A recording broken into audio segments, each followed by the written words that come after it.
Dans les hadiths, l'antéchrist est appelé le Dajjal. Le terme Dajjal signifiant confusion et brouillage, hein. Donc cela sous-entendrait que les forces du mal auraient très bien pu tromper l'opinion musulmane pendant des siècles en fabriquant de faux hadiths afin de nous présenter l'antéchrist sous une identité maléfique. Ceux qui continuent d'employer le terme de Dajjal pour désigner la personnalité de l'antéchrist devraient désormais savoir ce que ce mot veut aussi dire, confusion et brouillage, hein. Donc le diable brouillerait les informations qui entourent la personnalité de l'antéchrist pour ensuite instaurer la confusion à la fin des temps, hein, afin que vous n'acceptiez pas cette personne qui sera envoyée par le Créateur des mondes, ne l'oubliez pas. Bah, certains théologiens musulmans disent que l'antéchrist, appelé le Dajjal, hein, va parcourir la terre dans sa totalité sans laisser un endroit sauf la Mecque et Médine, hein.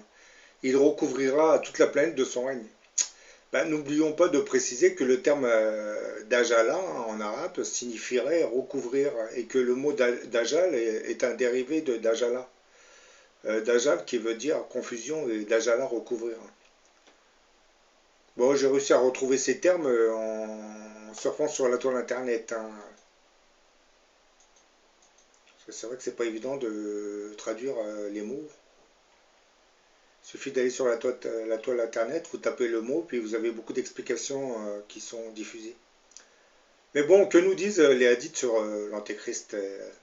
Bah, je vais vous en donner un petit résumé, hein. L'antéchrist devrait apparaître à une époque où la religion islamique sera très très faible, ainsi que ses fidèles, et il sortira au moment où les gens ne se souviendront plus du prophète de l'islam. Ils ne sauront plus qui était leur prophète, hein. C'est à cette époque que l'antéchrist apparaîtra, hein. Donc aujourd'hui, quand on voit ce qui se passe avec Daesh, Al-Qaïda, Boko Haram, tout ce qui s'ensuit, on se demande vraiment si on n'est pas vraiment dans les temps de la fin, là. Parce que c'est des mouvements qui se revendiquent de l'islam, mais en réalité, ce sont des nationalistes, hein, qui combattent pour leur intérêt personnel, hein. Je ne pense pas qu'ils combattent réellement pour les intérêts de l'argent islamique, puisque depuis qu'ils ont commencé à combattre, ils n'ont fait que la discréditer. Donc il faut toujours regarder à long terme. À long terme, ce sont les forces du mal qui le remportent. Donc ça voudrait dire que ces mouvements n'ont pas été stimulés par le Créateur des mondes. Bah, je continue avec les hadiths, hein. Lorsque l'homme sera le matin croyant et le soir mécréant, les gens seront alors divisés en deux groupes.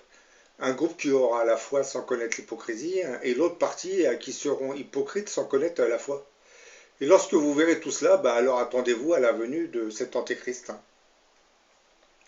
Les hadiths précisent entre autres que cet antéchrist sera doté de pouvoirs mystérieux, hein, qui lui seront concédés par Dieu. Ben, il entendra de ses oreilles ce qui se dira aux quatre coins du monde, hein, les coins les plus éloignés de la terre, hein, et verra des choses se produire à des distances infinies. Il volera autour de la terre en quelques heures, hein, voire quelques minutes, je dirais.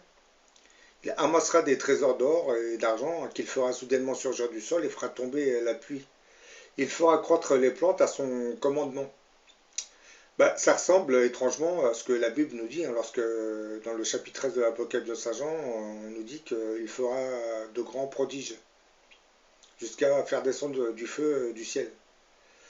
Bah, et je continue dans les hadiths, hein, il ne restera aucune ville de la terre qu'il ne foulera, excepté celle de la Mecque et de Médine. Le règne de l'Antéchrist sera établi sur toute la terre, sauf dans ces deux villes qu'on appelle la Mecque et Médine. Bah, il a entre autres précisé dans certains hadiths que l'Antéchrist se déplacera à une vitesse extraordinaire, hein. Il sera sur un âne dont l'espace entre les deux oreilles sera de 40 coudées, bah, soit environ 25 mètres, hein, si on retient qu'une coudée mesure un peu plus de 60 cm, hein. Bah, dans ce hadith, c'est dit clairement, l'Antéchrist, moi je le pense, voyagera à bord d'OVNI, hein, puisque c'est bien précisé, il voyagera à des vitesses incroyables, hein. Et pour ceux qui ont déjà vu un ovni se déplacer à une vitesse impressionnante, je pense qu'ils vont comprendre de quoi on parle lorsqu'on dit que ces gens voyagent à des vitesses incroyables. Bah, je pense que ça, je l'ai dit dans plusieurs de mes vidéos, notre antéchrist sera en contact avec plusieurs civilisations extraterrestres.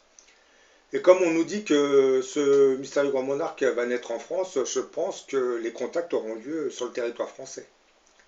Et probablement que le gouvernement français est au courant de certaines choses qu'il ne veut pas trop divulguer, hein. Parce que comme je l'ai expliqué dans d'autres vidéos, ce personnage serait probablement né dans les années 60, 70, 80. Bon, je sais pas une date précise, hein. D'après la prophétie bouddhiste, hein, qui dit que le Maitreya d'Occident viendra 3000 ans après la mort de Bouddha. Ce qui nous donnerait comme date celle des années 70, hein, 70, 71, 72, ou probablement avant, je sais pas trop. Parce que moi j'avais pensé à la date de 64, 65, 66, 67. Bon, je vais terminer cette vidéo par deux quatrains de Nostradamus. Le premier, c'est le quatrain 77 de la centurie 8, hein. Et avant de vous le lire, je vais vous donner ma petite traduction. C'est mon interprétation, hein. Je ne dis pas que ça veut dire ceci.